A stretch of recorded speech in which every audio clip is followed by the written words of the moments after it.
Salut Nicolas. Salut Thomas.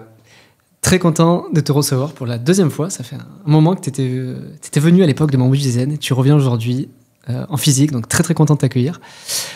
Aujourd'hui, on va parler bourse avec toi. Étonnant, non? Et on va parler macro, on va parler de ce qui pourrait se passer en 2025. On va faire vraiment un point de marché global avec toi.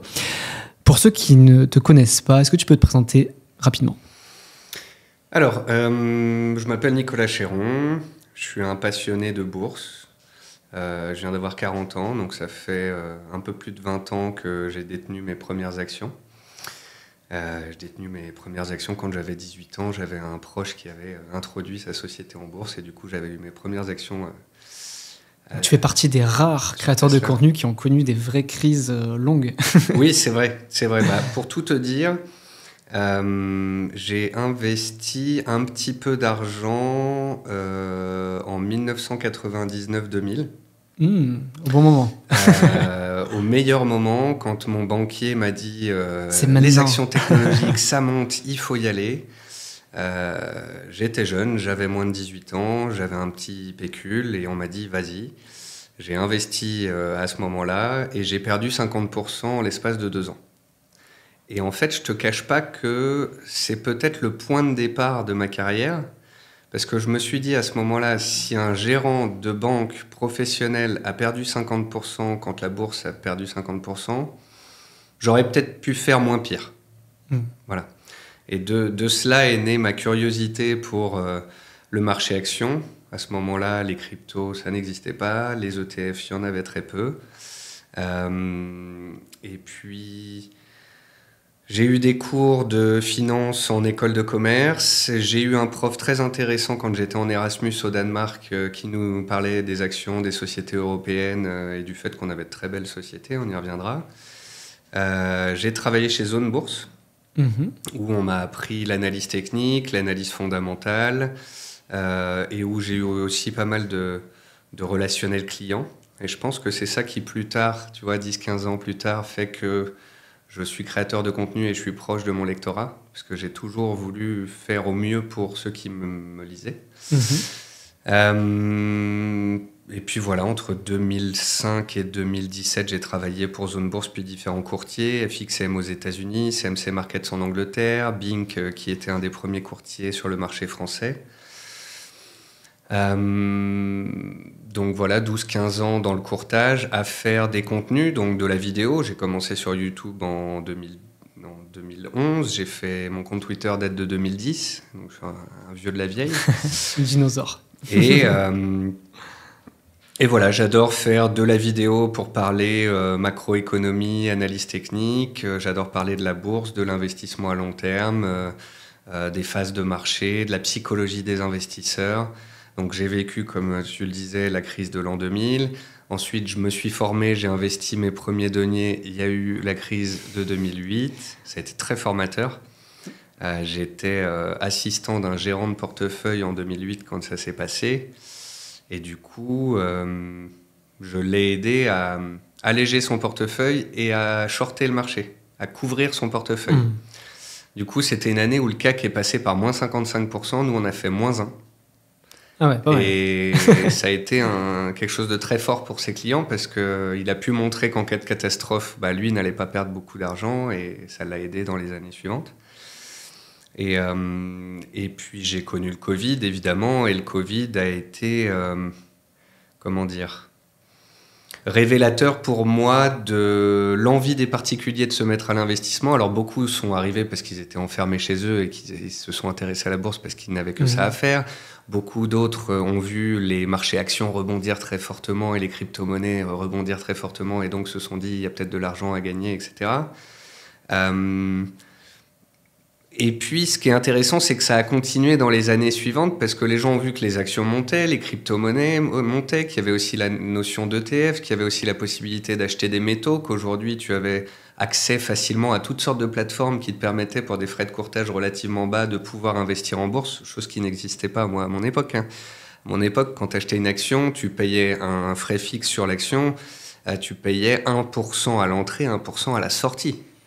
Donc tu pouvais payer parfois sur un trade 2-3% de frais. C'était le paradis pour les courtiers à l'époque. Ah bah les courtiers et les banques... Mais pas pour les investisseurs. S'en sont mis plein les poches. Donc voilà un peu mon parcours, le parcours d'un investisseur curieux qui a testé toutes sortes de marchés, haussiers, baissiers, neutres, toutes sortes d'actifs. Les CFD, le Forex, l'effet de levier, les actions, les ETF, les métaux physiques, les métaux en ETF, etc. La crypto aussi. La crypto. Et en fait, aujourd'hui, je dis pas que je suis le meilleur, je dis pas que j'ai trouvé la martingale, la technique parfaite, mais je vais essayer de partager avec mes lecteurs et puis l'Internet en général, via les réseaux sociaux, toutes les bonnes pratiques que j'ai pu en tirer et toutes les erreurs que j'ai faites qui m'ont valu des moins-values, que j'aimerais que les nouveaux arrivants en bourse ne fassent pas. Voilà. Et c'est ça aujourd'hui mon métier, de répéter inlassablement les mêmes choses en utilisant des termes différents pour expliquer aux gens que il faut faire plus du long terme, moins de trading, qu'il faut se diversifier, qu'il faut avoir un petit peu tout, qu'il ne faut pas tout mettre dans les cryptos parce qu'on peut faire x5 comme on peut perdre 90%. Qu'il faut utiliser les bons outils, les bonnes plateformes, les bons courtiers, les bonnes techniques. Voilà. Mais c'est ce que j'essaye de partager sur mes réseaux sociaux et ma newsletter. Ok. Alors, j'allais te demander un top 3 des bonnes pratiques, mais tu en as cité tellement que là, du coup, tu m'as déjà fait un top 10 des bonnes pratiques. Donc, tu as brûlé ma question. J'aimerais qu'on parle un petit peu macro et on va dire l'état du marché aujourd'hui. Donc, on est mi-2025. Je pense que l'épisode sortira plutôt en mars. J'aimerais avoir un peu ton point de vue, au vu de ton expérience, sur la hausse des marchés. Alors, je parle vraiment du marché action, qu'on connaît depuis 15 ans maintenant, enfin depuis la crise suprême. Alors, on a eu le Covid, j'ai l'impression que c'est la seule grosse crise qu'on a eue, mais qui était très très courte. J'ai envie de savoir qu'est-ce que tu penses aujourd'hui du marché action et du fait que depuis 15 ans, les indices principaux, ils font plus de 10% par an. Je ne suis pas certain que historiquement, on ait une période haussière si longue. Je veux voir un peu ton avis sur... Alors, je ne vais pas te demander si est-ce que tu penses qu'on est en bulle, enfin, quoi que si, hein. Que penses-tu de l'état du marché ? Est-ce que tu penses qu'on est survalorisé ? Est-ce que tu penses que c'est anormal ? Est-ce que tu penses que le résultat des entreprises sont tellement bons que c'est normal qu'on soit sur des valos comme ça ? Avoir un peu ton avis sur l'état du marché. On peut dire tout et son contraire, en fait, sur un tel marché. C'est pas parce qu'un marché monte pendant 10 ans, 12 ans, 13 ans, 15 ans qu'il a plus de chances de baisser la 16e année ou pas. Le fait qu'un marché haussier soit puissant et soit long montre qu'il est puissant et long, donc montre qu'il peut durer. Tu vois ? Alors certains vont te dire ça montre que c'est bientôt fini, et d'autres vont te dire non, ça montre bien à quel point c'est tout puissant. Va bien. Il y a quand même une chose qui a changé ces 15 dernières années, c'est l'ultra-liquidité. C'est les banques centrales. Avant, tu avais des entreprises qui faisaient des résultats et la bourse était complètement corrélée aux résultats, aux bénéfices des entreprises. Et il y avait une intervention des États qui était très faible.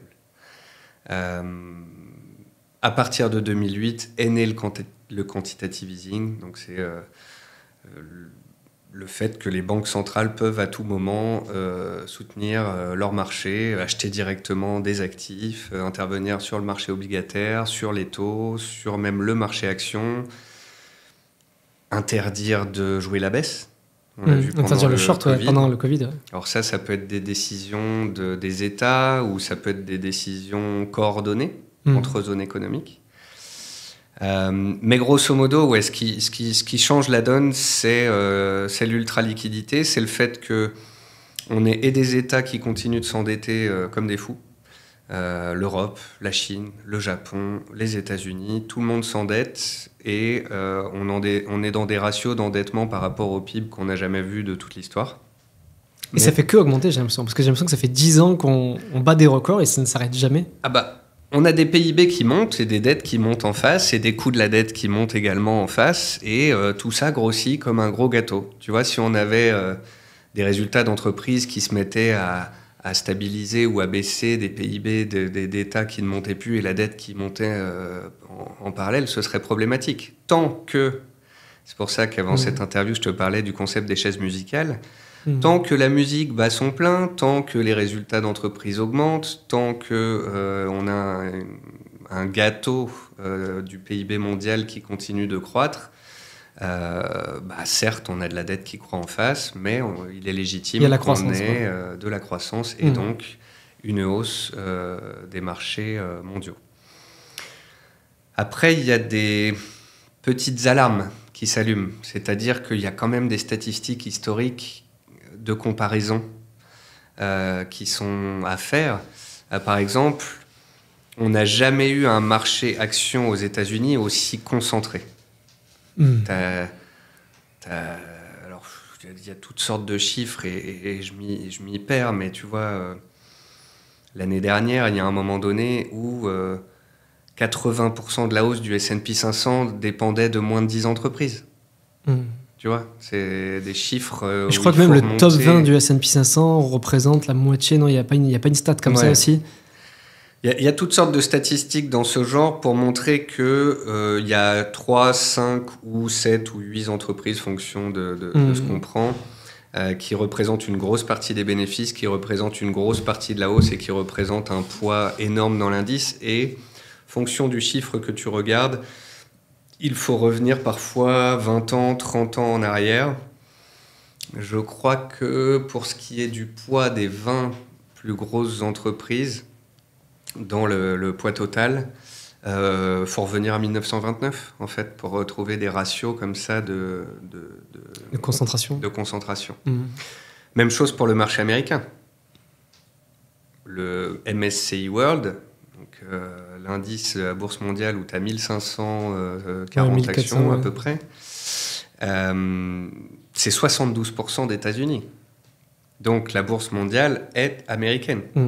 Alors après, les Chinois ont une bourse qui est un petit peu délaissée et qui a en plus pâti de la crise chinoise sur l'immobilier. Les Européens, on n'a pas pris le train ni des cryptos récemment, mais surtout de la technologie ces 10-15 dernières années. Et c'est les Américains qui raflent tout avec Amazon, Apple, les GAFAM, les magnifiques 7 ou 8, fonction de ce que l'on prend. Et donc voilà, on a un marché très concentré aux États-Unis. Les États-Unis représentent une très grosse partie du gâteau de la bourse mondiale. Grosso modo, tant que les États-Unis vont bien, tout va bien. Il ne faut pas que les décisions de nos deux nouveaux présidents américains, Donald Trump et Elon Musk, ne fassent vaciller ce fonctionnement. Parce que j'allais justement y venir, tu vois. Selon toi, c'est quoi l'impact, tu vois, qu'il peut avoir l'élection de Trump? Parce que on a beaucoup parlé, on a vu surtout sur le marché crypto que c'était n'importe quoi. C'était la folie sur plein de sujets sur les cryptos, mais sur le marché action, ça a été plutôt bien accueilli aussi. Mais est-ce que tu penses que sa politique va avoir un effet plutôt positif, négatif, ou au contraire que ça peut aussi virer à la catastrophe? Enfin, je ne sais pas si tu as un avis là-dessus ou... Alors déjà, il faut rappeler à nos auditeurs qu'on sait qu'on ne sait pas. Rien, oui. On n'a toujours pas de boule de cristal. On n'a toujours pas de boule de cristal. A priori, Elon Musk et Donald Trump sont pro-business. Voilà. C'est des businessmen en tout cas. C'est des businessmen. Ils ne sont pas pour le fait que l'État américain mette son nez dans trop de choses. Ils sont en train de taillader les administrations américaines et les dépenses et les jobs comme des dingues. Ce qui est une bonne chose, parce qu'on a la même chose en France, en Europe, on dépense trop, on a notre dette qui grossit. En France, on en est loin de nous tailler dans les dépenses. Ouais, et en plus, on fait ça, on dépense pas forcément bien. Donc, sur ce sujet-là, en tous les cas, ils sont précurseurs et je pense que ça peut être un exemple pour pas mal d'autres zones économiques. Ils sont pro-crypto, donc pro-dérégulation sur les cryptos, donc ça a amené des flux qui avaient déjà été aidés par les institutionnels qui sont venus vers les crypto-monnaies. Il faut rappeler qu'au début, c'est des geekos, puis ensuite, c'est des gens qui étaient dans la bourse qui sont venus chercher de la volatilité, puis ensuite on a des entreprises, puis ensuite on a des États, et ensuite on a les institutions et les banques. Et on finit par les ETF sur les cryptos qui sortent quelques trimestres avant les élections. Maintenant on parle de réserve stratégique Bitcoin. Maintenant on parle de réserve stratégique en Bitcoin, mais on compense la puissance positive qu'a une annonce et les spéculations autour d'une réserve stratégique en Bitcoin par le lancement du même Trump de coin, le même coin de Trump qui est lancé, qui fait x10, qui perd 80% et qui n'a aucune utilité. Voilà. Donc ça, c'est un peu dommage. D'ailleurs, il y a eu une autre affaire là avec le président argentin qui a poussé le Libra qui fait moins 95% et qui efface 4 milliards de capitalisation. Donc voilà, faudrait, tant que ça reste de la dérégulation et être favorable au développement de l'écosystème de la crypto-monnaie d'un point de vue positif, c'est très bien. Il ne faut pas que ça parte dans du grand n'importe quoi.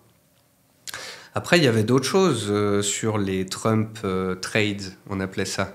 On savait que Trump voulait revenir au forage aux États-Unis, dans certaines zones protégées.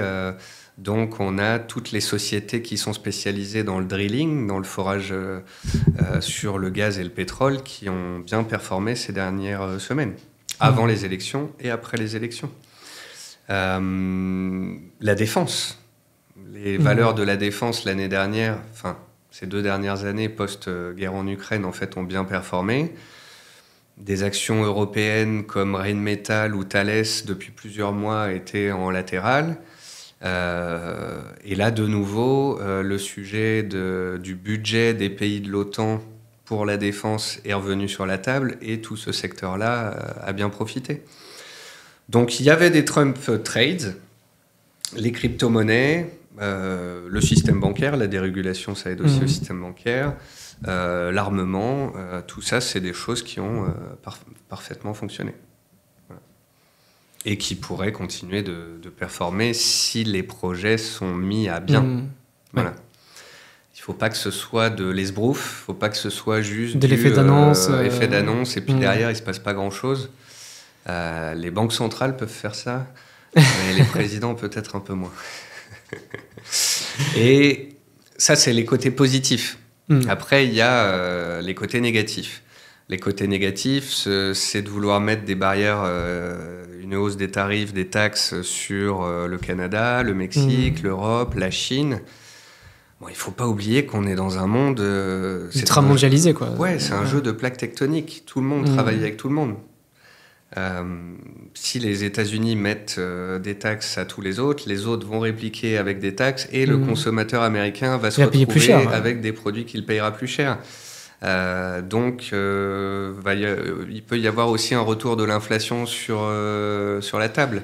Mais ça, c'est même, j'ai l'impression que c'est même sûr. En fait. Enfin, alors, je suis pas un expert en macroéconomie, mais j'ai commencé à lire des bouquins. Alors, je dois connaître ce bouquin qui s'appelle L'économie en une leçon.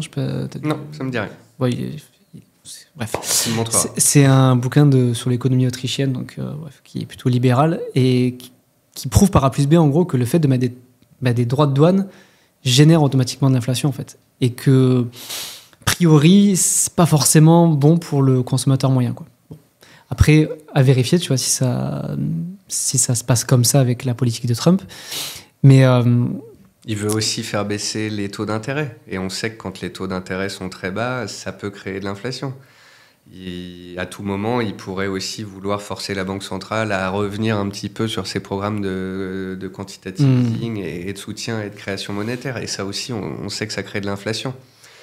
Et en fait, il faut regarder ce qui s'est passé dans les années 70. Dans les années 70, tu as eu un pic d'inflation avec les chocs pétroliers. L'inflation est redescendue, puis il y a eu une deuxième vague. Et celle-là, elle a fait très mal. Elle a fait très très mal, parce que là, les États-Unis ont été obligés de monter leur taux d'intérêt comme des malades à 8, 9, 10% pour pouvoir calmer l'inflation.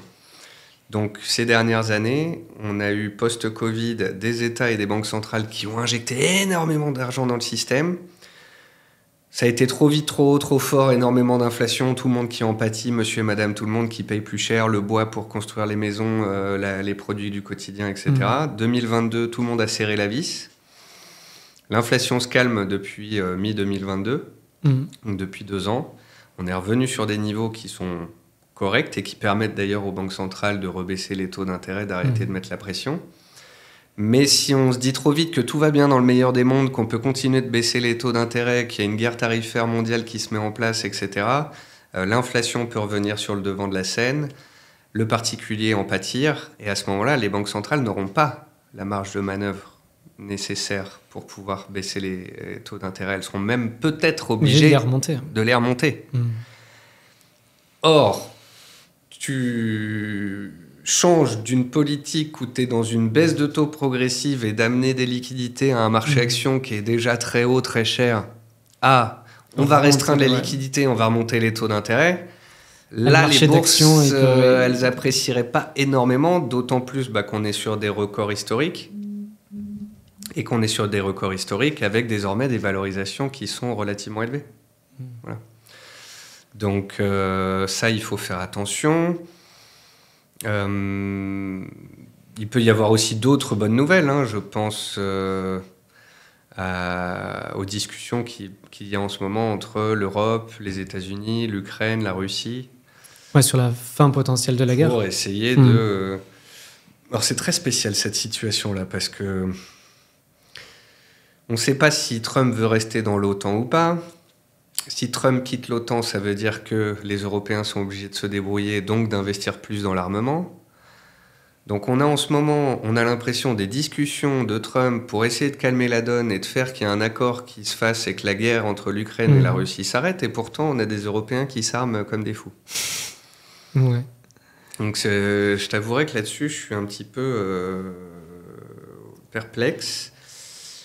Après, je me dis que depuis 2022 et cette guerre en Ukraine, il y a un discount sur les actions européennes. Elles sont moins chères. Les investisseurs internationaux ne veulent pas y retourner. Et en fait, depuis 2 mois, moi, je constate dans les graphiques que je regarde, dans les sociétés que je regarde, des flux énormes de retour d'investisseurs sur l'Europe. J'avais écouté une de tes émissions, tu mettais pas mal en avant ça.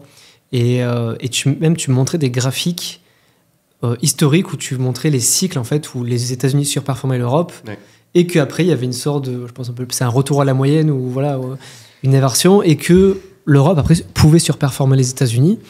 Bon, après la question que je me pose dans ça c'est que d'un côté je suis ton analyse en disant que oui les marchés américains ont fait tellement des perfs de dingue que je crois au rattrapage potentiel de l'Europe, mais des fois je suis assez pessimiste aussi sur l'Europe en me disant que entre la fiscalité qui est toujours plus lourde, les normes toujours plus lourdes, la régulation toujours plus lourde, et les États-Unis qui dérégulent tout, j'ai quand même du mal à voir comment l'Europe peut rattraper son retard, tu vois. Alors je pense que la dérégulation que les Américains sont en train de mettre en place, ils en faisaient déjà et ils vont continuer d'en faire, va donner des idées aux Européens. Et qu'on va faire un pas en arrière. Et certains politiques en parlent déjà. Ouais. Ils parlent déjà de freiner la régulation. Ils n'en sont pas à déréguler, mais ils en sont à se dire, en fait, c'est ça qui nous bloque. Et il va falloir faire quelque chose. Alors, je ne voudrais pas qu'on me prenne pour un pro-européen qui adore ce projet de l'Europe qui marche à moitié, ni un amoureux du CAC 40. Évidemment, ça fait 15 ans, 20 ans que je fais de la bourse. Évidemment que c'est les Américains les plus forts. Et évidemment que la tech, il faut en avoir, que l'intelligence artificielle, c'est l'avenir, et que y a plus de potentiel sur de nombreuses boîtes américaines de ces segments-là que de boîtes européennes. Évidemment, quand on voit la France mettre 109 milliards d'euros dans l'IA, alors que c'est le budget annuel d'Amazon, ça fait doucement sourire. Mais pourquoi est-ce que j'ai tenu ce discours ? Parce qu'on a beaucoup de gens qui se sont mis à la bourse ces 4 dernières années. On en a beaucoup qui, au début, se diversifiaient, avaient un peu de tout, puis ont commencé à éliminer la Chine, puis ont commencé à éliminer l'Europe, puis se sont dit, en fait, le MSCI World, j'en veux plus, je prends du S&P, puis même à dire, je veux plus du S&P, je veux que du Nasdaq, et après, je veux pas du Nasdaq, je veux les Magnificent 7, tu vois. Donc, c'est des gens qui sont passés à un portefeuille plus dynamique, plus performant, mais aussi beaucoup plus cher.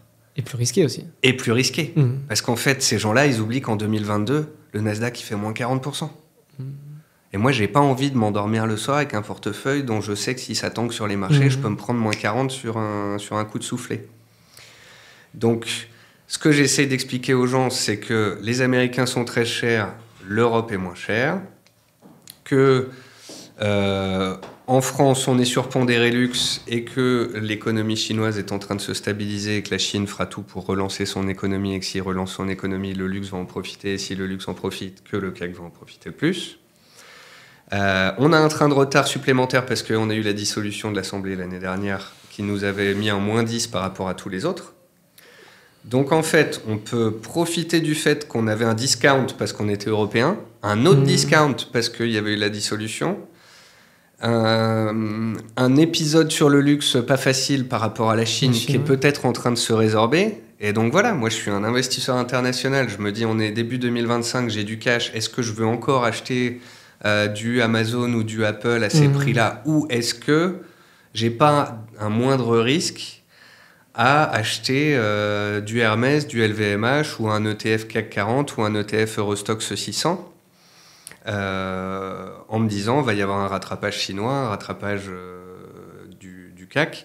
Et sans être baissier sur les indices américains, je pense que si simplement on faisait 1 ou 2 ans à plat, les gens oublient très souvent que la bourse peut passer 5 ans, 10 ans à plat.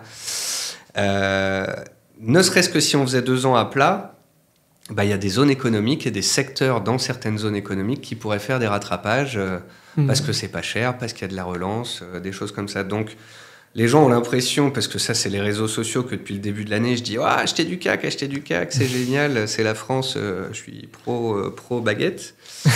C'est pas le cas. C'est que j'ai fait 2 sondages, un en fin d'année, un en début d'année. En fin d'année, j'ai demandé aux gens quelle est la part d'États-Unis que vous avez en portefeuille. J'ai jamais vu des pourcentages aussi élevés de gens qui disaient « je suis 100% américain ». Ah ouais. Le coup de grâce, c'est début d'année.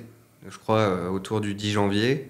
Je fais un sondage sur Twitter et LinkedIn. Et sur les 2 sondages réunis, j'ai pratiquement eu 10 000 votes d'investisseurs. Donc ça fait un bel échantillon. Ouais, c'est clair. Pensez-vous que l'Europe ou le CAC peut surperformer le S&P 500 cette année? Tu vas voir 5%, 10%? 10%. Ça prouve quand même Donc, quand tout le monde a quitté l'Europe et la Chine et te dit qu'ils sont 100% US, alors que tu as un marché cher et ultra concentré, quand personne ne croit en la France, parce que malheureusement, on est français, on écoute la télé, et 80% des réponses à mes messages sur le fait que le CAC peut surperformer, c'est « oui, mais la France, c'est l'Europe. Oui, mais la France, on a la politique française. Oui, mais les gars, depuis quand le CAC, c'est l'économie française ?» Mais c'est que des multinationales qui vendent à l'étranger en plus, le CAC finalement. On n'est pas loin de 80% du chiffre d'affaires des entreprises du CAC 40 qui est réalisé à l'étranger. Nos sociétés sont mondiales. Sanofi est partout, Total est partout. Hermès vend partout en Asie. On est dépendant de toutes sortes de zones économiques. Donc, et ça, pour moi, ça vient d'un manque de culture financière, d'éducation financière, de formation. Oui, il y a un impact politique. Dissolution, je pense que c'est ça qui fait peur. Et aussi le côté hausse d'impôts sur les grosses boîtes. Peut-être que ça fait peur aussi. Ouais, mais Total ira peut-être mettre son siège... à New York. Et non, peut-être que Total ira mettre une cotation principale à New York. Elle en resterait pas moins une boîte du CAC et elle en resterait pas moins une boîte que tu peux mettre dans ton PEA. Donc, on s'en fiche. Voilà. Nos politiques, un peu... Enfin, moi, je parle très peu de politique, mais nos politiques ne sont pas entrepreneurs friendly. Les entrepreneurs veulent se barrer. Bon, je pense que ça peut être aussi créateur d'opportunités. Alors, tu disais, et ça m'a fait penser à ça, que les marchés boursiers viennent de monter pendant 15 ans. C'est vrai. Ça me rappelle un podcast que j'ai fait aussi l'année dernière qui s'appelait Plus de crises ou Vive les crises. Parce qu'en fait, dans ces 15 ans de hausse, il y en a eu plein des baisses. Il y a eu plein de secteurs qui se sont retrouvés à la ramasse à un moment donné. Tu vois, on parlait du luxe récemment. Le luxe, les boîtes se sont pris entre moins 30 et moins 50 quand il y a eu la crise en Chine. Le pétrole, il y a eu tout le secteur pétrolier qui s'était retrouvé à la ramasse également. Le secteur immobilier, toutes les sociétés qui faisaient ça avec la montée des taux d'intérêt. Le secteur énergie renouvelable, où on a eu une bulle énorme 2021, 2022, 23 ça baisse, 24 ça baisse. Moi, en fin 2023, début 2024, je dis les gars, on a combien de boîtes cotées en France en énergie renouvelable? On en a 3. Elles sont pas chères, elles ont été divisées par 3. À mon avis, ça va pas rester très longtemps coté. Albioma a été acheté, je crois, fin 2023. Neoen, l'annonce de l'OPA, ça devait être il y a 3-4 mois. Il reste plus que Voltalia. Ok. Donc, les gens, tu leur dis, j'aime bien le renouvelable, il y a eu une bulle, elle a éclaté, on est très bas, ça m'intéresse. Ils disent, ah oui, mais non. Le renouvelable, c'est fini. C'est fini, il faut faire du nucléaire, il faut faire du pétrole. Et en fait, c'est ça que j'adore, moi, dans l'investissement. Aller contre le consensus, aller contre l'hyper-négativité. Contre le narratif. Parce que j'ai l'impression que c'est toute une question de narratif, en fait. C'est les histoires qui se racontent dans la sphère financière. Ouais. Et à un moment donné, tout le monde te dit la Chine, c'est terminé. Attends, la Chine, c'est 1 milliard d'habitants, c'est banque centrale, État chinois, une force de travail de dingue. L'usine du monde. Quand ils y vont, ils y vont, quoi. Voilà, à un moment donné, tu as le renouvelable qui est très bas, très peu cher, plus personne n'en veut, c'est créateur d'opportunités. À un moment donné, plus personne voulait de la Chine, ça a été créateur d'opportunités. Ces derniers mois, plus personne ne voulait de la France, c'était créateur d'opportunités. Alors, je suis bien moins acheteur du CAC 40 au cours du jour, qui est à 8200 points, que quand on était à 7100, 7200. Mais grosso modo, mon petit jeu sur Twitter pendant tout le mois de décembre a été de poster une photo de la mère Noël en disant n'oubliez pas que la période avant les fêtes et après les fêtes, c'est la période du Père Noël et que c'est bon pour les marchés. Et on a un CAC qui remonte à 7006, 7007, puis ensuite on a des bonnes nouvelles qui arrivent. C'est toujours ça qui est très rigolo. D'abord, on est dans le creux, plus personne n'en veut. Ça remonte, les gens sont dubitatifs. Puis les bonnes nouvelles arrivent et ils recommencent à être un peu optimiste. Puis de très bonnes nouvelles sortent, et là, on achète monte. Au plus haut. Le problème, c'est qu'on achète au plus haut. Ça fait penser au cycle, tu sais, des bulles. Là, c'est le cycle émotionnel de l'investisseur. Demain, il y a la paix entre l'Ukraine et la Russie, ou du moins un cessez-le-feu. Le CAC 40 casse les 8260 points, fait un nouveau record historique. Des grands journaux vont titrer bientôt le CAC à 9000. Là, ce sera le moment de prendre des bénéfices. Voilà. Contrairement au fait d'acheter. Alors après, tout ça, ce dont on parle là depuis 5 minutes, c'est pour ceux qui aiment suivre. Ouais, ce que j'allais dire, qu'on soit quand même clair, c'est pas du tout adapté à une stratégie passive en ETF. Voilà. Là, on parle, pour moi, c'est ce que j'appelle un peu la poche bac à sable, où tu vas t'amuser et que c'est pas le cœur de ton portefeuille, quoi. C'est vraiment pour aller essayer de surperformer. Et on est d'accord qu'on est loin de la stratégie passive ETF que je parle régulièrement sur ma chaîne et que tu parles régulièrement. Dont je parle beaucoup parce qu'en France, il y a entre 200 et 500 000 personnes qui sont passionnées par la bourse, qui aiment bien les histoires dont on discute depuis tout à l'heure et qui vont essayer d'arbitrer leur portefeuille. Et dans ce chiffre-là, il n'y en a qu'une petite partie qui battra le marché. Par contre, des gens qui demain pourraient faire des stratégies ETF, investir à long terme sur la bourse en DCA pour les 20 ans à venir, je pense qu'il y a 10 à 20 millions de personnes en France qui devraient le faire. Ouais. Et on en est très loin. Et on est d'accord que ça ne demande pas beaucoup d'intelligence de faire ça, ni de compétences, ni de temps. Il faut comprendre, bien sûr. C'est pas une question d'intelligence, c'est une question, et elle est complexe. En fait, c'est que faire simple est compliqué. C'est pour ça que je m'appelle Investir Simple. Et tu vois, et moi j'ai des amis, des fois, je leur dis, la bourse, ça monte depuis 100 ans, ça fait mieux que l'immobilier, il y a des crises, mais c'est des opportunités pour acheter. La moyenne, c'est entre 8 et 10%. Bon, en fonction de ta zone et de ton PEA ou de ton compte titre, si tu retires les impôts, c'est plus ou moins. Mais dans tous les cas, c'est un chiffre qui est supérieur à l'inflation, qui fait que ça monte. Tu peux vendre du jour au lendemain. Alors oui, tu pourrais choisir des actions, etc. Mais je te conseille les ETF parce que ça réplique et c'est auto-nettoyant et c'est les meilleures performances. Donc, tu ouvres un compte, tu achètes un MSCI World et tu mets 100 € tous les mois. Et il me dit, mais Nico, si c'est aussi simple, pourquoi tout le monde le fait pas? Je fais, parce que ça paraît trop simple, justement. Parce que les gens sont pas éduqués, parce qu'on leur a dit la bourse c'est dangereux, parce qu'on leur dit oui mais l'économie française ne va pas bien, donc la bourse ne va pas bien, alors que ça n'a aucun rapport. Le nombre de faux semblants, de légendes urbaines, de manque d'éducation qui font que y a très peu de gens qui le font encore au jour d'aujourd'hui est énorme. Et ça je trouve que c'est aussi... Mais ça change. On en parlait à midi, là, du marketing de la peur. Ouais. On parlait de beaucoup de formateurs qui font ça aussi, mais je trouve qu'avec la bourse, c'est pareil en fait. On parle de la bourse à la télé que quand c'est rouge, quand c'est le drame, quand c'est la crise. On ne te parle pas de la bourse quand ils pètent les plus hauts historiques là, depuis 2 ans, machin. Bon, ça en parle un petit peu, mais t'en parles quand même beaucoup moins. Et donc du coup, ça donne pas force. Enfin, les gens ils sont plus attirés par... Et moi je le vois, je sais pas si tu as déjà fait le test, mais je me suis déjà amusé dans mes mails à faire des titres, c'est le crash, tu vois. Ouais. J'ai un taux d'ouverture beaucoup plus important bien que quand je le dis, tout va bien. Et forcément, on nous a toujours vendu que la bourse c'est risqué, on peut perdre de l'argent, c'est volatile, machin. Mais voilà, je pensais pas à toi que je l'apprends. Historiquement, en tout cas, si t'es resté investi plus de, je crois, 13 ou 14 ans, historiquement, t'as pas pu perdre d'argent. Enfin, si t'es investi sur un indice. Un indice large.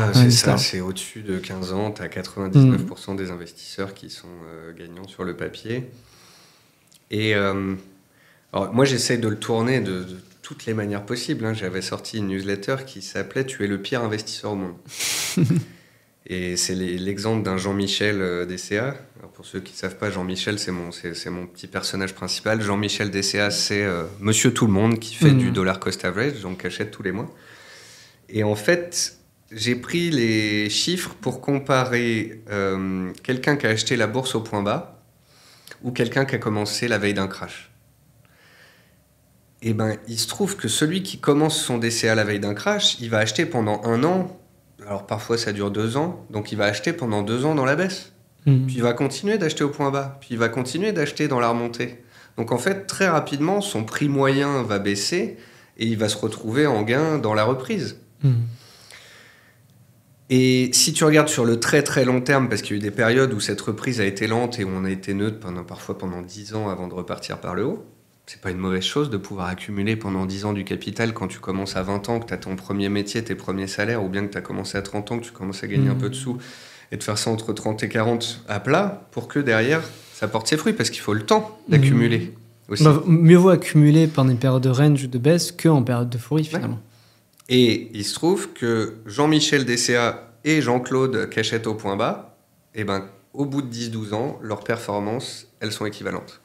À 0,2%. Parce que finalement, après, ça devient un tout petit truc quand tu dézoomes sur le graphique. Parce qu'en fait, tout le monde tend vers la moyenne. Donc, on en vient même à une psychologie inverse. C'est que... alors, c'est peut-être les cryptos qui ont insufflé ça, et ce qui n'est pas mauvais. Sur les cryptos, les cycles sont plus courts. Sur les cryptos, les gens ont compris que c'était des cycles de 4 ans. Et qu'à partir de la 3e année, 4e, quand vraiment ça baisse fortement, que tout le monde dit que ça va à 0 et que il faut commencer à accumuler, tu vois, pour pouvoir jouer le cycle suivant. Donc en fait, il y en a beaucoup qui ont peur quand ça baisse, certes, mais tu en as beaucoup qui ont compris aussi que c'était là qu'il fallait en profiter. Moi, j'aimerais bien qu'on ait une nouvelle crise, une nouvelle vague de baisse, qu'on ait des secteurs qui perdent 20-25%. Alors tu vas me dire, mais pourquoi tu veux que les gens perdent des sous ? Non, mais pour pouvoir continuer d'accumuler, d'acheter des actifs moins chers. Parce que partant du principe que la bourse mondiale suit la croissance mondiale, suit la croissance de la population mondiale, et que dans 20 ans, toutes ces données seront théoriquement plus hautes qu'aujourd'hui, c'est donc que la bourse sera plus haute qu'aujourd'hui, que les liquidités seront de plus en plus importantes, donc potentiellement les cryptos seront plus hauts qu'aujourd'hui, que l'or, comme le Bitcoin, il y en a un nombre fini et que tout le monde veut en avoir, donc théoriquement on peut être plus haut qu'aujourd'hui, eh bien tous ces actifs-là, si demain il baisse, je me dirais pas c'est la fin du monde, c'est le début d'une nouvelle crise, il faut arrêter d'investir. C'est plutôt enfin on va pouvoir acheter un peu moins cher. Alors, je suis d'accord avec toi. Moi, j'ai envie de te poser une autre question parce que tu as dit un mot qui m'a fait tilt. Et alors, c'est une question plus philosophique. Mm-hmm. Et celui qui m'a mis la puce à l'oreille, c'est quelqu'un que je connais bien, c'est Xavier Delmas, qui aborde beaucoup le sujet de la démographie. Ouais. On part du principe que, tu vois, dans tous les exemples qu'on dit, on dit que la bourse finit toujours par se relever, par remonter. Moi, je suis plutôt quelqu'un d'optimiste et j'ai tendance à penser comme toi. Et voilà, si je fais mon DCA sur ETF aussi, c'est parce que je crois en ça. Mais quid de la démographie? Parce qu'on fait de moins en moins d'enfants. Il y a plein d'études qui ont prouvé, alors j'ai plus les dates, mais je crois que c'est 2070, 2080, on sera au pic, un truc comme ça. Mais ce qui fait qu'on a connu la croissance finalement depuis 200 ans, c'est que la démographie a beaucoup augmenté. On a eu aussi une énergie abondante. Et la réflexion de Xavier dans ses vidéos qui dit que peut-être que si qu'il y a moins d'énergie à profusion et aussi et surtout qu'il y a moins de personnes pour travailler, est-ce que tu penses que ça peut remettre en cause ce narratif justement qui dit que la bourse monte tout le temps? C'est trop loin en termes de temps pour pouvoir te donner une réponse. Si à un moment donné devait y avoir un peu moins de personnes en termes de production pour créer du chiffre d'affaires, des bénéfices, etc., je pense que l'IA et la robotisation vont en fait amener une productivité telle que... Il se peut qu'on soit sur une coïncidence folle entre démographie de moins de monde... Moins de hausse de la croissance de la population, mais compensée par l'IA et la robotique qui vont faire qu'on va avoir une productivité qui va exploser, une rentabilité qui va exploser. Peut-être que ce ne sera que momentané, mais en tous les cas, moi j'ai l'impression que c'est ce que joue la bourse actuellement. C'est comme si l'Internet avait créé un nouveau continent, en fait. Tu vois ? Et cet Internet ne fait que grossir, et le chiffre de l'affaire de l'Internet ne fait que grossir. Donc je sais pas... Peut-être que tu sais, il y a eu des périodes où c'était le secteur énergétique qui était en lead. Là, c'est la tech. Peut-être qu'on reviendra à des secteurs beaucoup plus défensifs, tu vois, l'alimentation, consommation, des choses plus basiques. Peut-être aussi qu'on va avoir un cycle haussier sur les matières premières. Parce qu'il faut électrifier toute la planète, donc il faut du cuivre, parce qu'il faut des métaux rares, tout ça. Donc, écoute, ce que dit Xavier est très juste. J'aime beaucoup ses vidéos d'ailleurs. Moi, c'est vraiment une réflexion que je voulais te partager parce que c'est vrai qu'on a toujours tendance à, toi, moi et beaucoup de créateurs de contenu, à dire la bourse monte toujours. Et c'est vrai que j'aime bien cette réflexion de remettre en cause aussi ça, aussi des fois de se dire est-ce que peut-être demain on ne sera pas tous trompés aussi, tu vois. Alors j'espère pas, bien sûr, mais des fois, tu vois, ça me fait réfléchir. Je me dis voilà, si on fait vraiment moins d'enfants, qu'il y a moins de personnes pour produire et pour générer du chiffre, est-ce qu'on va continuer à connaître ce qu'on a connu depuis 200 ans? En fait, ce qui va se passer dans tous les cas et qui se passe déjà, pour l'instant, on a un gâteau qui grossit. Là, on est en train de parler d'un gâteau qui arrêterait de grossir. Ouais. Ce qu'il y a, c'est qu'à l'intérieur de ce gâteau qui arrêterait de grossir, tu as quand même des gros qui mangeraient les petits et qui deviendraient de plus en plus gros. Ça veut dire que... Il y aurait toujours qui arriveraient à tirer leur épingle du jeu. Si tu continues à ce moment-là de regarder les indices des 30, 40 ou 50 plus grosses sociétés, vu qu'ils continueraient de grossir eux-mêmes à l'intérieur d'un gâteau qui ne bougerait plus, leur capitalisation continuerait de grossir et les indices continueraient de grossir aussi. Donc on en revient aux ETF qui restent... Donc, même dans un monde qui se scléroserait, tant que les gros pourraient continuer de croître, vu qu'on achète principalement les gros, ça pourrait ne pas mal se passer. Okay, après, je pense que il faut de tout dans un portefeuille et c'est pour ça que moi je suis pas 100% Nasdaq only. C'est très bien, tu fais la transition que j'ai prévu de faire. C'est une question que je vais te poser depuis 20 minutes. On parle de tellement de choses que j'ai pas eu le temps de la poser. Mais je la pose comme ça, c'est la transition toute faite.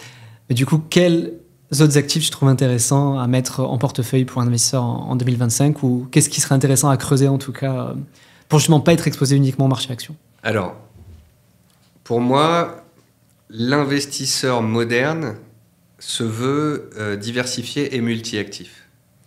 On prône beaucoup le DCA. Et moi, ce que je prône depuis plusieurs années maintenant, c'est le DCA multi-actif. C'est-à-dire que tu peux acheter principalement des ETF, parce que c'est ton cœur de portefeuille, 1 ou 2 petits ETF thématiques si tu as envie, 1 ou 2 boîtes si c'est tes sociétés préférées. Et ensuite, il faut une poche métaux et une poche crypto. La poche crypto, elle va accélérer ta performance quand le marché monte. Et elle ne doit pas être trop importante pour que quand le marché baisse et qu'elle perd 80%, ça ne te retire pas une grosse partie de ton portefeuille. La poche métaux, elle est diversifiante, elle est protectrice. L'or protège de l'inflation, l'or protège des guerres. Quand tu dis métaux, tu parles de l'or ou tu parles Je parle de l'or principalement. Ouais, okay. Et ensuite, à l'intérieur de cette poche métaux, j'aime bien dire qu'on peut avoir... Au début, tu te dis 80% d'or, 20% d'argent, vu que les deux sont corrélés. Mais là, tu vois, je suis en train de me recréer un programme de DCA automatisé sur la liquidité de la trésorerie de ma société. Et je vais avoir de l'or, de l'argent, du palladium et du platine. Voilà. Le but étant d'avoir ces métaux qui sont utilisés à travers la planète, qui ont des propriétés pour certains qui font que ça fonctionne bien quand il y a de la croissance mondiale, et que d'autres te protègent quand il y a des guerres, de l'inflation, et aussi parce que les banques centrales en achètent comme des folles. Alors tu te dis aujourd'hui, le premier acteur de la planète sur les marchés financiers, c'est les banques centrales. Les banques centrales achètent quoi ? De l'or.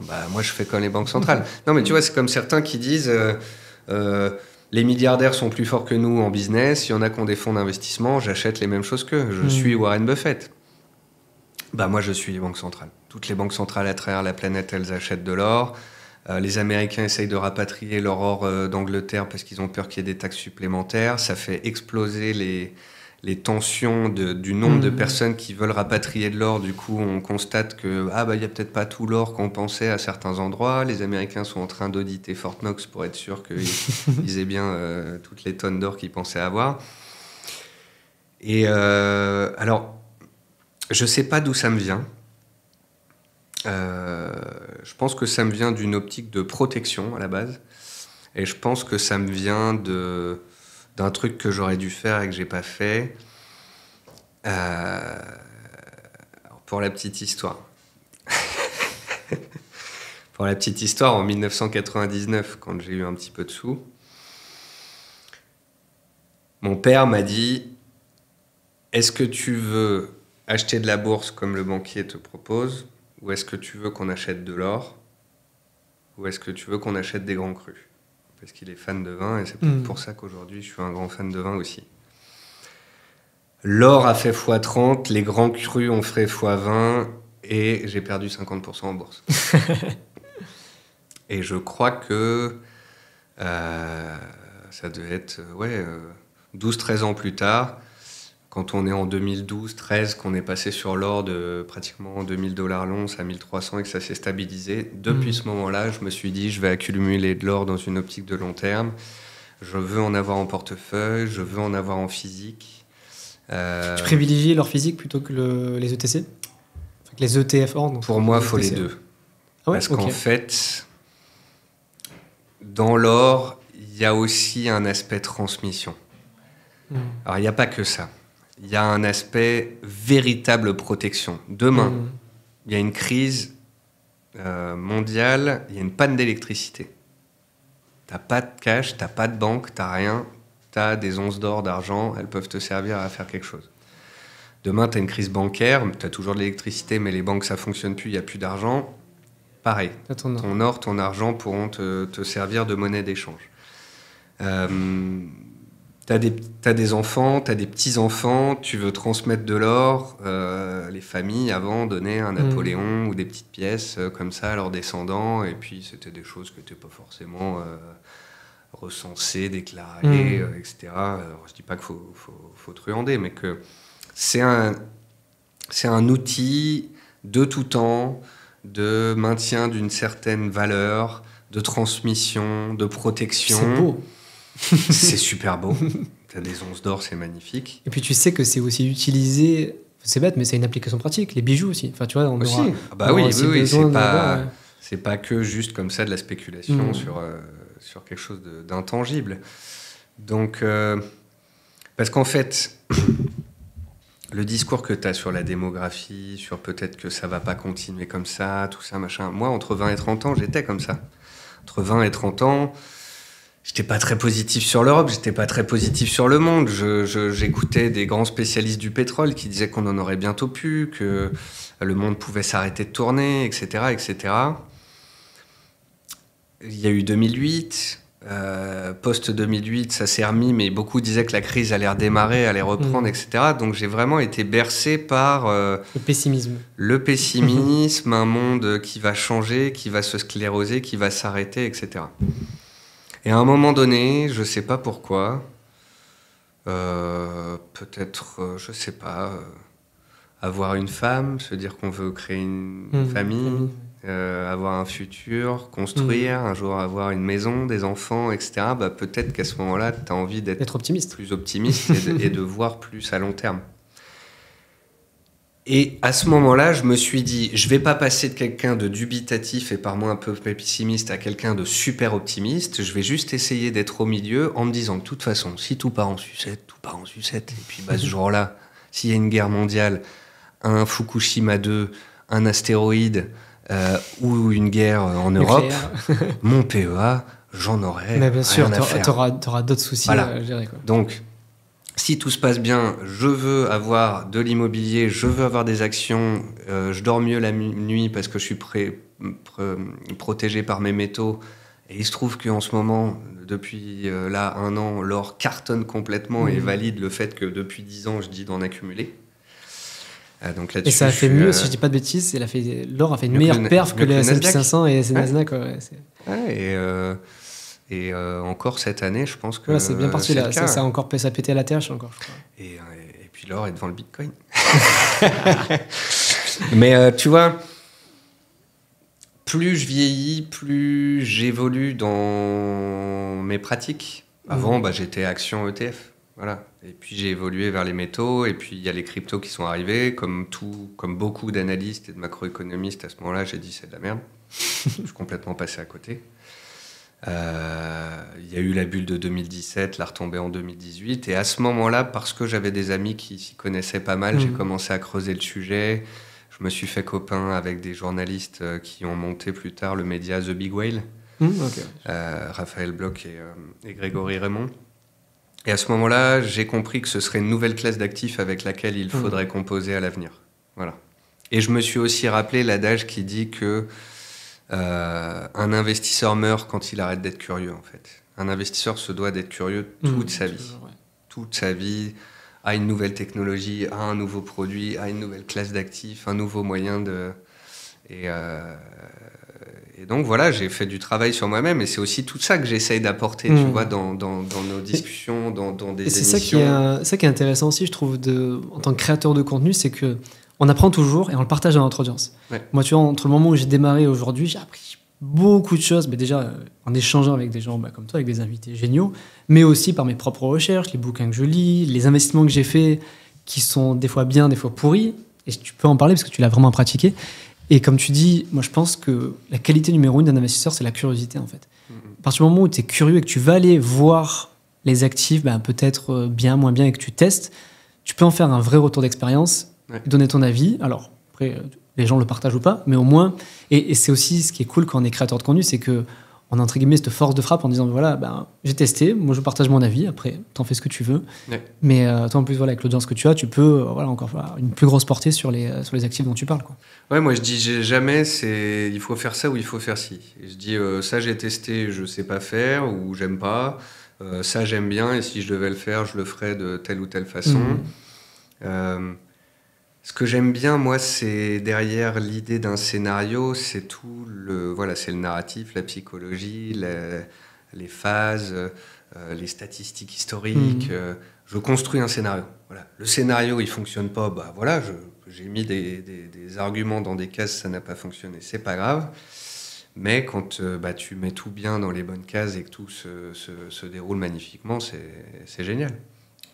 Et il n'y a pas que l'argent que ça t'amène à gagner, il y a toute la logique derrière, toute la réflexion. Tu mets ton ego au placard, tu vois. Des fois, des gens me disent sur Twitter, puisque Twitter, c'est un réseau social qui est un peu plus dur que les autres, ouais, t'as de l'ego, tu te la pètes, ou tout ça. En fait, je leur dis, mais moi, j'ai pas du tout d'ego. Moi, je me plante tout le temps. Moi, je fais des erreurs. Simplement, quand je martèle quelque chose dont je suis quasi certain et que ça se passe très bien, j'ai quand même le droit de dire que j'en ai parlé à tout le monde et que ça s'est bien passé et que je suis content. Voilà, je dis pas que les autres sont nuls ou que je suis le roi du monde. Tu vois, là, le scénario le CAC va battre le S&P 500 cette année. C'est pas pour faire du putaclic. C'est pas pour dire à tous ceux qui misent sur les États-Unis, vous êtes des débiles. C'est pas pour être pro-France. C'est pour dire, le marché américain est cher, le marché européen est peu cher, le CAC a du luxe en son sein, donc peut être plus fort que les autres si la Chine se reprend. Il y a un discount sur l'Europe à cause de la guerre qui est en train de se résoudre. Il y a un discount sur la France parce qu'il y a une dissolution. Donc il y a un delta qui est super important. Donc peut y avoir une notion de rattrapage. Ça ne veut pas dire que le CAC va faire plus 20 et le S&P moins 20. C'est juste que je pense que si ça monte, le CAC pourrait avoir quelques points supplémentaires, voire même 4-5 points de plus si cessez le feu ou la guerre en Ukraine. Et que si ça baisse, le CAC déjà bas baisserait moins qu'un Nasdaq. C'est juste ça.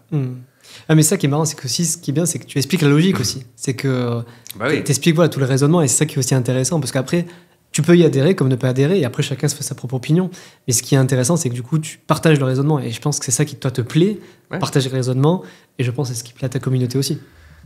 Ceux qui prennent le temps de voir mon tweet sur le CAC, puis derrière d'écouter mon émission où pendant une demi-heure, je leur montre tous les graphiques historiques et où derrière, je leur sors des arguments au compte-gouttes et regardent ça comme une série Netflix, ils trouvent ça génial et me le disent. J'ai vraiment des gens qui m'écrivent, qui me disent là tu t'es planté mais j'aimais bien ton explication, bon je me suis planté aussi, là c'est super, j'ai appris beaucoup, je t'ai pas suivi sur le CAC mais je comprends tout à fait ton raisonnement.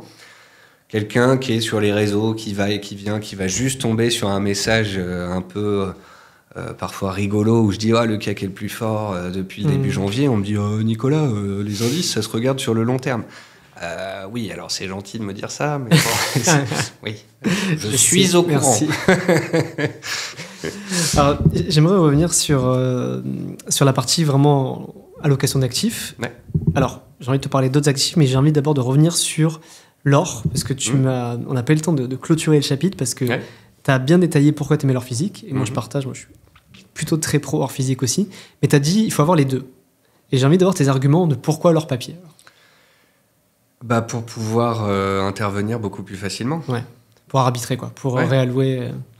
Demain, l'or, y a un problème, comme je te dis, de flux, de disponibilité, qui fait que l'or, sur un glitch, un bug, passe de 3 000 à 4 000 $ en quelques mois. Je ne vais pas vendre mon or physique pour autant, puisque c'est du très long terme. Par contre, je peux vendre mon or papier, encaisser, peut-être réallouer sur de l'argent, du platine, du palladium.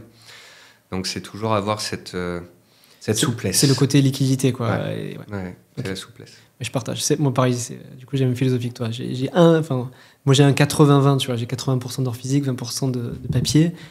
Mais le papier, je l'utilise vraiment dans cette optique-là, en fait. De toute façon, moi, je ne suis... Plus je vieillis, moins je suis pro quelque chose. Je ne suis pas pro ETF anti-action, j'aime les deux. Je comprends qu'on veuille avoir les deux. Je ne suis pas pro or contre l'argent ou pro or physique et pro... Non. On est des millions d'investisseurs. Il y en a qui préféreront la liquidité, l'autre avoir une pièce en main. Il y en a qui, pour des raisons fiscales, des raisons de succession ou autres, préféreront le papier ou le physique. Il y en a qui ont déjà un coffre en banque qui donc prendront du physique.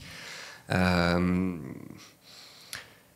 y en a qui ont très peu de temps et qui sont la grande majorité, vaut mieux faire des ETF. Après, certaines personnes ont une partie de leurs investissements qui sont du pur investissement. Et tu parlais du bac à sable, c'est la nécessité de pouvoir faire des achats, des ventes et d'un peu trader pour un peu vibrer, quoi. C'est ça. C'est parce que tu dois le savoir, quand tu es passionné de bourse, tu sais que, moi je sais qu'à titre perso, je pense pas vouloir faire mieux que le marché. Donc je, entre guillemets, me force à faire de l'ETF parce que j'ai envie d'avoir la perf du marché, j'ai pas envie de faire moins bien. Mais j'aime tellement analyser les boîtes, j'aime tellement suivre certaines boîtes qui me tiennent à cœur, que j'ai envie de les acheter. Je sais que statistiquement, j'ai quand même peu de chance sur le long terme de faire mieux que le marché, mais j'ai envie, tu vois, de m'amuser un peu, quoi, de m'amuser. Puis si ça marche, tant mieux, ça marche pas, tant pis. Alors, dans ton cas, le fait d'avoir des ETF et d'acheter 1 ou 2 boîtes, je dirais pas que c'est le fait de s'amuser. Je dirais que c'est le fait d'être en phase avec qui tu es toi. Ça ressemble à ce que ma femme fait. Elle achète des ETF, de l'or, de l'argent, du bitcoin et de l'Ethereum, sauf qu'elle a acheté ses 2-3 boîtes préférées parce qu'elle est ophtalmo, elle est chirurgien ophtalmo, donc elle a acheté des boîtes dans l'ophtalmologie. Alors pour la petite histoire, elle en achète une qui fait x4, elle en achète une autre qui fait plus 30%, et là elle vient d'en acheter une qui fait moins 50%. Ah merde, j'allais dire acheter sinon. Elle apprend à ses dépens. Chance du débutant, ça fonctionne. Là, je continue. Ah, je me prends un gadin. Ah, bah, je suis content d'avoir mes ETF. Tu vois, ça, c'est voilà, pour être en phase avec tes investissements et qu'il y a un côté un peu moins plan-plan et chiant, quoi. Quand on parle de jouer, sentir, avoir des sensations, etc., moi, c'est ma poche trading. Tu vois, c'est la poche où j'ai mon petit compte avec 10 000 euros sur les indices où je vais faire des shorts, des achats en levier, etc. Et puis un autre compte action avec 40-50 000 euros sur lequel des fois je prends des positions en levier sur actions spéculatives, baissières, tout ce que je dis qu'il ne faut pas faire. Mais parce que je suis devant H24, parce que moi aussi j'ai envie de faire des paris, etc. Simplement, quand tu comprends qu'il ne faut pas mettre l'ensemble de tes avoirs en danger, qu'il y a une construction de long terme, tu extrais la poche, tu la mets de côté. En fait, c'est tout est question d'allocation, comme toujours, quoi. Tout est question d'allocation. J'ai de l'IMO, j'ai des métaux, j'ai des ETF, des actions, j'ai des trucs très long terme. Plus je vieillis, plus je fais du long terme, moins je fais du trading, moins je passe de temps devant, parce que, en fait,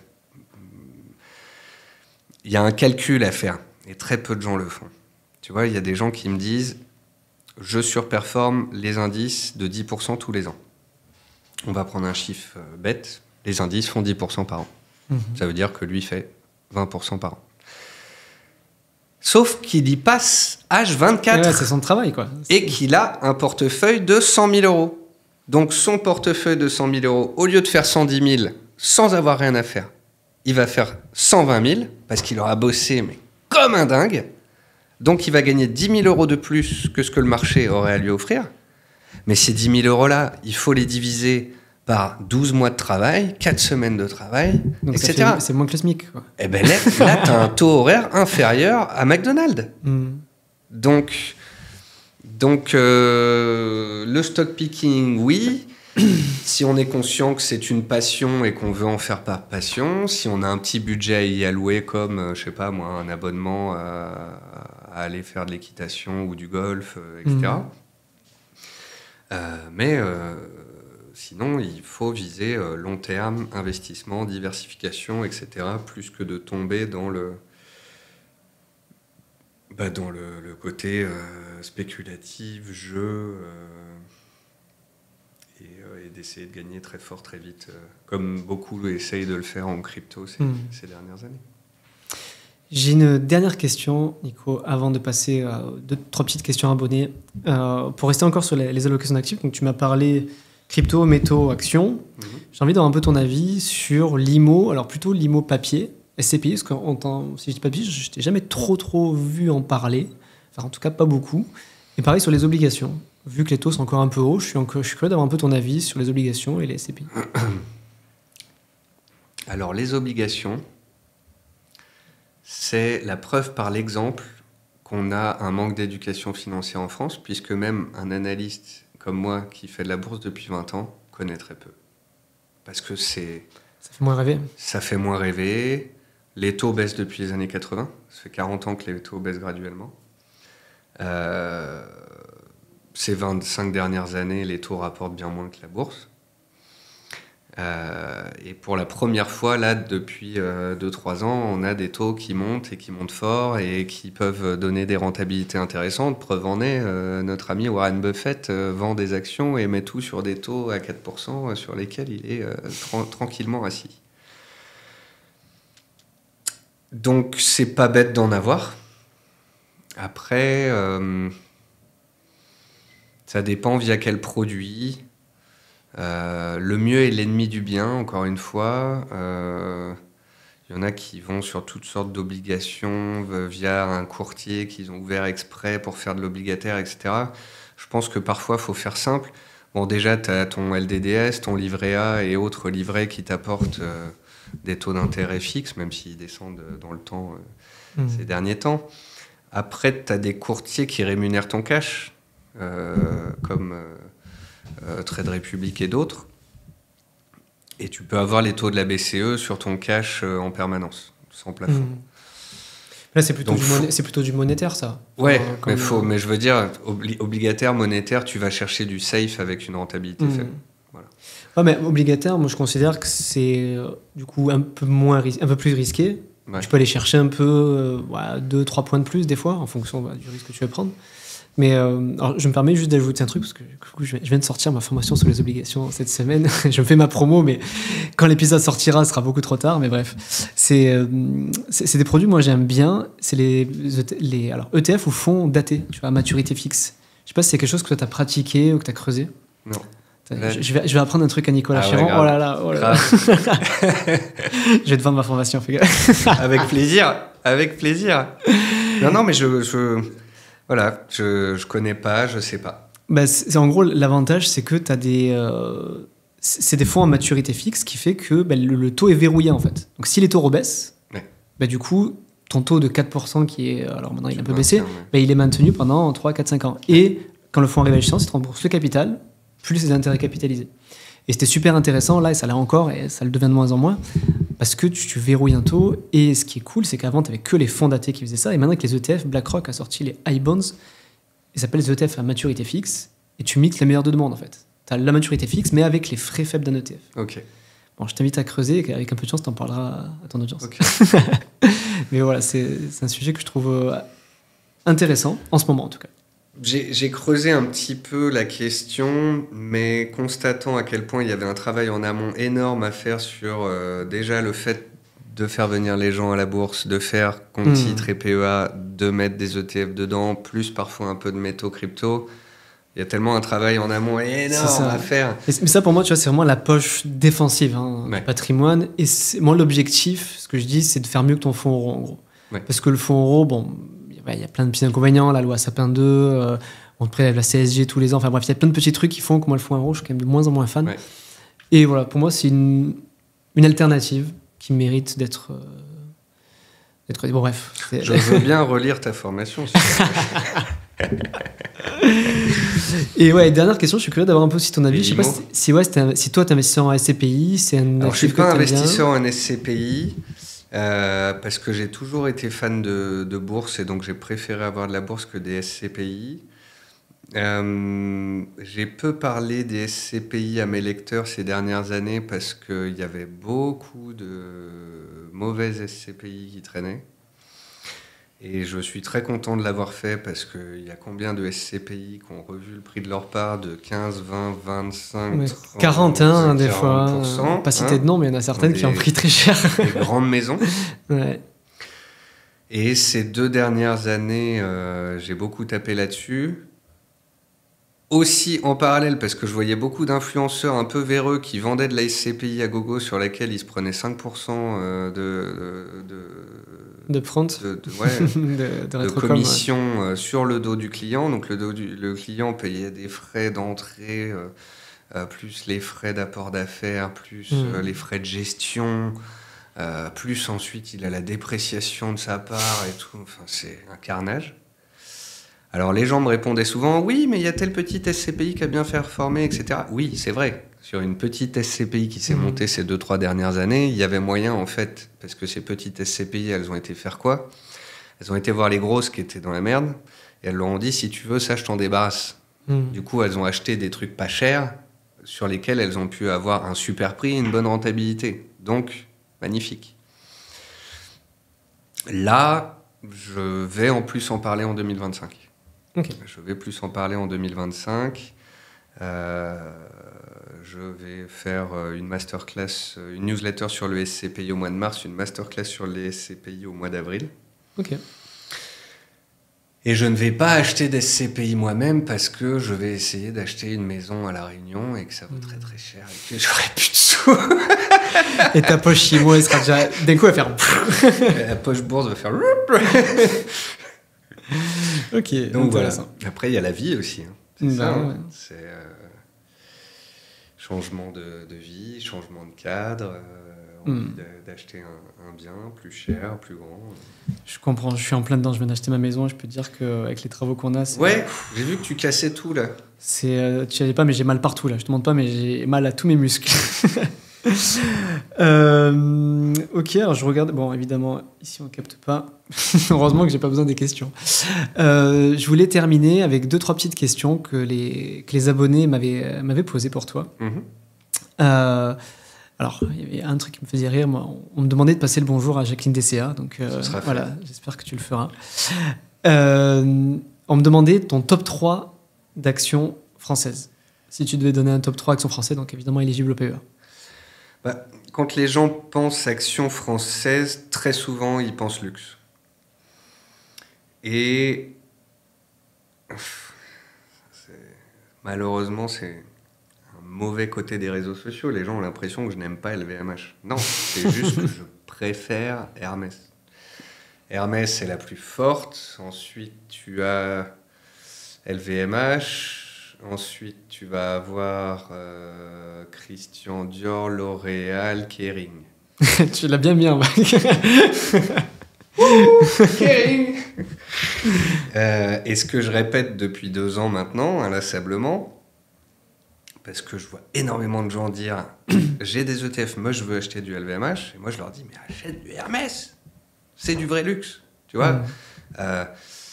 C'est ce que tu m'as dit en off juste avant. Bah c'est ça, une voiture de collection, enfin une belle voiture de luxe. Bah Jaguar, c'est des belles bagnoles, mais c'est pas du luxe. Ferrari, c'est du luxe. Porsche n'est pas du luxe. En fait, LVMH, c'est la Porsche. Hermès, c'est la Ferrari. Quand moi, tu me dis luxe, le luxe à la française, le fait main, le rare, le pricing power, le truc vraiment très cher qui n'est achetable peut-être même pas par des millionnaires, mais parfois que par des dizaines de millionnaires ou milliardaires, c'est Hermès. Et puis après, c'est un truc tout bête, hein, c'est ce qu'on appelle la force relative. Tu veux acheter un secteur, tu regardes toutes les performances du secteur sur 1 mois, 3 mois, 2 ans, 5 ans, tu vois que la plus forte, c'est Hermès, tu achètes Hermès. Voilà. Certains diront LVMH est plus diversifié, c'est comme acheter un ETF du luxe. Bah oui, mais si tu veux acheter des ETF, va acheter des ETF. Si tu veux acheter une action, achète la meilleure. Voilà. Donc si je devais choisir une des actions dans le CAC, il y aurait du luxe, puisque c'est quand même prépondérant, et dans le luxe, ce serait Hermès.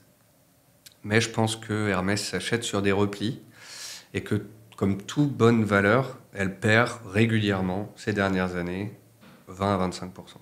Et donc, je pense qu'elle a atteint ses 25% de baisse en fin d'année dernière. Fin d'année dernière, je suis même passé haussier sur LVMH quand elle était sous les 700. Je suis passé très fortement acheteur sur Hermès. Elle a gagné 35 ou 37% depuis. Donc là, demain, au cours actuel, non, je ne suis pas particulièrement acheteur d'Hermès. Mais à la prochaine correction du luxe, acheter Hermès, ça me semble être une boîte magnifique qui a prouvé encore par ses résultats récents qu'il y a de la croissance, qu'il y a de... Voilà, ils ont une image... plus le temps passe, plus ça joue pour eux, puisque le luxe se bonifie avec le temps. Donc voilà. Après, y a Total, parce que Total, je la connais bien, parce que Total, c'est un fleuron français, que c'est mondial, que c'est du pétrole, mais que c'est surtout du gaz. Souvent, les gens pensent Total pétrole. Ah bah non, Total vend plus de gaz que de pétrole. Et Total, c'est un mix parfait entre ce qu'il faut faire aujourd'hui, du pétrole, et ce qu'il faut faire demain, du renouvelable. Tu vois, il y en a qui disent... faut être full pétrole, c'est l'avenir. Non, le pétrole, s'il n'y en a plus dans 20-30 ans, c'est pas l'avenir. Il y en a d'autres qui diront, faut faire que des renouvelables, c'est bon pour la nature. Mais non, parce que tant que... Tant que tu roules en bagnole... tant que t'es... les éoliennes, tant qu'elles ne seront pas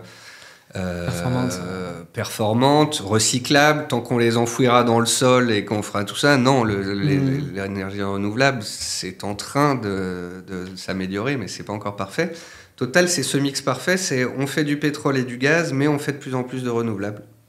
Pour arriver, et avec le temps, l'économie, le changement de monde dans lequel nous sommes, à quelque chose qui tend plus vers les énergies renouvelables et l'électricité. Puis c'est une boîte solide, puis il y a du dividende. Et sur PEA, tu peux faire le marché des intérêts composés. Ok, et la troisième... Et puis après, c'est Easylor. Parce que ma femme est ophtalmo, elle m'explique tous les chiffres selon lesquels, dans 20 ans, 30 ans, 80% de la population porte des lunettes, machin.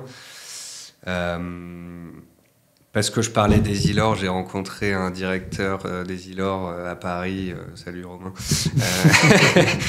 et très sympa, il m'a expliqué un peu leur stratégie, le multimarque, puis Easylor, c'est pas que les lunettes, c'est les verres, c'est tout c'est un leader mondial, c'est de la technologie.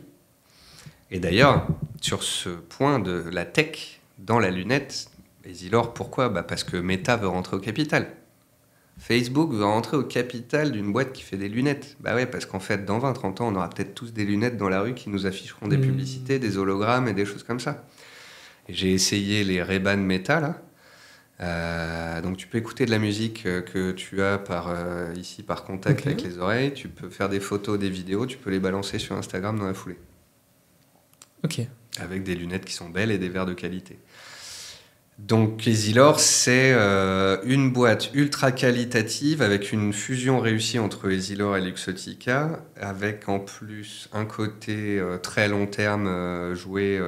En plus, tu joues la notion de vieillesse de la population, où là-dessus, tout le monde est d'accord. Et en plus, un côté tech. Alors, au cours actuel, encore une fois, j'en ai parlé à fond, à 200, allez, à pas loin de 300, je crois, là. Mais pareil, à la prochaine correction de marché, Easylor, c'est pas déconnant. Non. En tous les cas, un trio de valeurs Hermès, Total, Easylor, je trouve ça pas mal. En plus, sectoriellement, c'est diversifié. C'est totalement diversifié, ouais. Ok. Écoute, merci pour ça. Je trouve qu'Easylor, c'est la nouvelle Air Liquide. Ah, ok. À ce point. C'est vrai que tu n'as pas cité Air Liquide alors qu'elle est quand même l'action... Pour moi, c'est sa remplaçante, en fait. Ok. Dernière question, Nicolas. Il faudrait mettre des actions... Il faudrait mettre une action gratuite, d'ailleurs. Je passe le mot. Des actions nominatives, s'il vous plaît. Dernière question, Nicolas. Avant de terminer, parce que là, on est en train de squatter la salle. Il n'y a personne derrière nous. Ouais, on va analyser toutes les actions du CAC. Si tu repartais aujourd'hui, ou si quelqu'un vient te voir, qui débute, il part avec 1000 euros, il dit qu'il veut se lancer. Tu lui dis de faire quoi ? Alors pour moi, la somme de départ importe peu. 100, 500, 1000, 3000... On a tous été jeunes, on a tous été sans le sou et on a tous préféré inviter notre copine au resto et aller en boîte avec les copains avant de mettre les premiers copecs en bourse. Y a quand même le fait de commencer le plus tôt possible, même avec des très faibles montants. Et je pense que si même les parents pouvaient ouvrir des comptes pour leurs enfants et mettre 1 euro, 2 euros, 5 euros, 7 euros, tu vois, et même un DCA à 30 euros, tu vois, mais ne serait-ce qu'avec un peu de bitcoin, un peu d'or, un peu d'argent, un peu d'actions, etc., et de faire ça pour les enfants, pour que l'enfant à 18 ans, il ait ça et il continue de le faire, et puis qu'il le fasse grossir avec ses moyens dans le temps, quoi. Moi, tu m'as demandé d'ailleurs ce midi pourquoi je fais pas de formation. C'est parce qu'en fait, la conclusion, et ce serait le début et la fin de ma formation, ce serait la phrase « achète un petit peu de tout, tout le temps, toute ta vie ». Voilà. C'est ma conclusion. Okay. Boom, mic drop. Non mais c'est vrai, quels que soient tes moyens, essaye de faire ton petit... Alors, pour aller un petit peu plus loin quand on est sur cette idée, c'est... Moi, je suis fan d'un ami avec qui j'ai bossé en 2006 chez Zone Bourse, bonjour Christopher, qui m'a montré son Excel, le Excel magique. Alors aujourd'hui, tu peux faire ça avec Excel ou avec des logiciels, mais grosso modo, tu as un salaire. À partir du moment où tu as un salaire, tu mets toutes tes dépenses fixes, tu mets le gaz, l'électricité, l'appartement, la nourriture, les vacances et tout ça. Tu mets les vacances, tu mets les extras, tu mets tout ça. Si tu as un petit peu qui dépasse, une fois que c'est structuré, que c'est bien foutu, l'excédent, j'ai un tableau de gestion de budget en téléchargement gratuit où on peut faire tout ça. Eh ben voilà. Je pense que mes abonnés le connaissent. Mais ouais, non, mais c'est super important. Le budget, on en parlait avec Mathias dans l'épisode qu'on a enregistré ce matin. C'est la base en fait. Dès que tu as un budget bien ficelé, tu sais où part ton argent, tu sais quelle est ta capacité d'épargne. Épargner, investir. C'est ça. Et puis après, tes investissements, ils partent en automatique. Maintenant, on peut tout automatiser sur PEA, compte titre, assurance vie, on peut. Donc j'ai juste une petite dernière question parce que du coup, tu as dit un truc. Quand tu as dit ta phrase épargner un petit peu tous les mois, tout le temps, jusqu'à la fin de ta vie. Et moi, je t'arrête là parce que j'ai une question et qui est revenue aussi sur le dernier sondage que j'ai fait, c'est que... Quand est-ce qu'on vend ? Voilà. En fait, on parle souvent de la phase de capitalisation, qui est, je pense, la majorité de notre audience. Mais moi, j'ai des gens de mon audience qui ont 50, 60 ans et qui me disent « Ok, mais à quel moment tu parles de la phase de rente ?» Et c'est vrai que j'en parle pas assez, je me prévois d'en parler bientôt. Et la question, c'est à partir de quel moment en fait, tu arrêtes d'investir tous les mois et à quel moment tu en profites en fait. Et à quel moment tu fais le chemin inverse.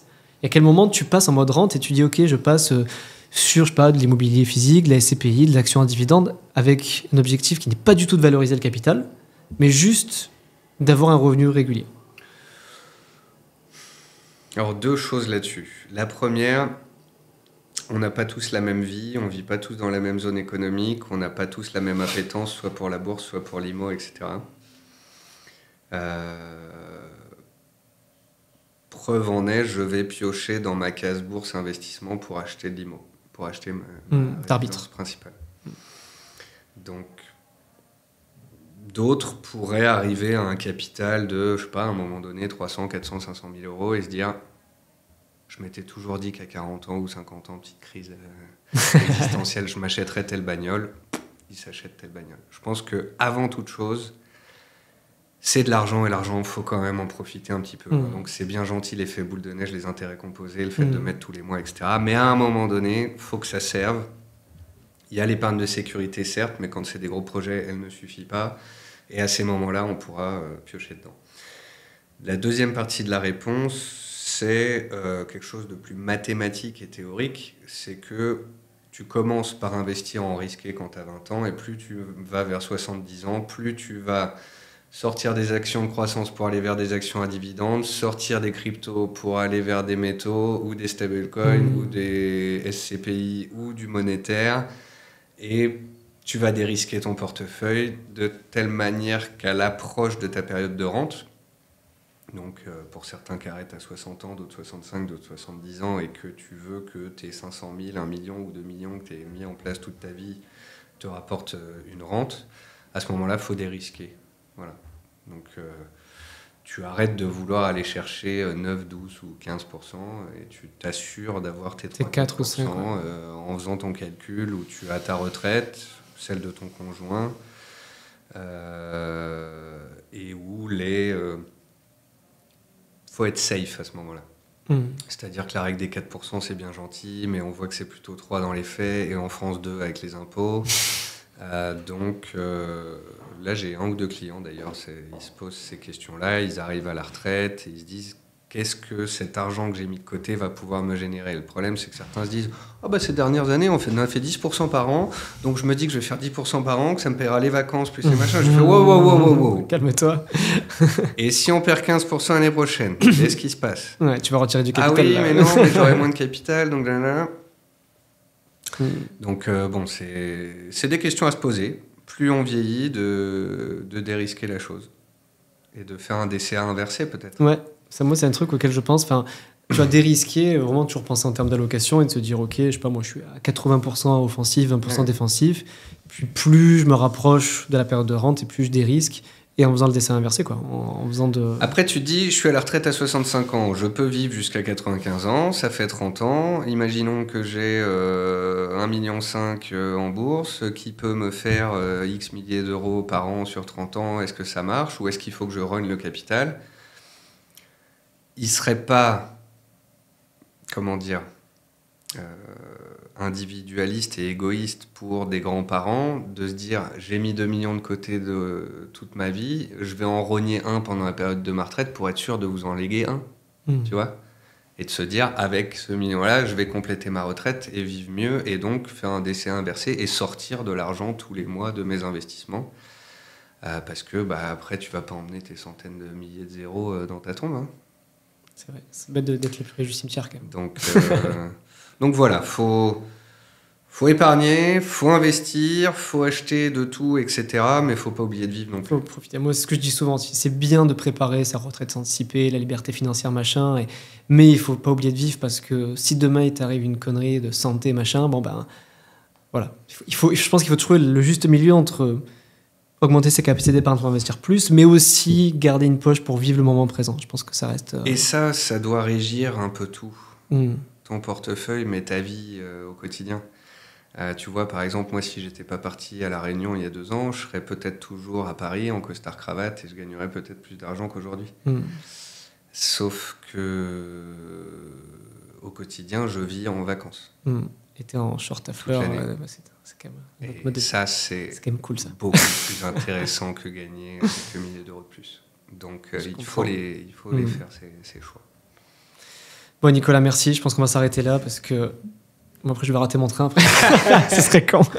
C'était super, en tout cas. Ouais, c'était super intéressant. Je vais mettre le lien de Nicolas pour rejoindre sa newsletter. NicolasChéran.fr. NicolasChéran.fr. Il est newsletter génial. Si je dis pas de conneries, c'est 2 par mois, le mercredi matin. C'est ça. Que je lis avec attention et qui est vraiment super intéressante. Donc, je mettrai le lien en description. Merci beaucoup, Nicolas. Merci à bientôt. À tous. À très bientôt, Thomas.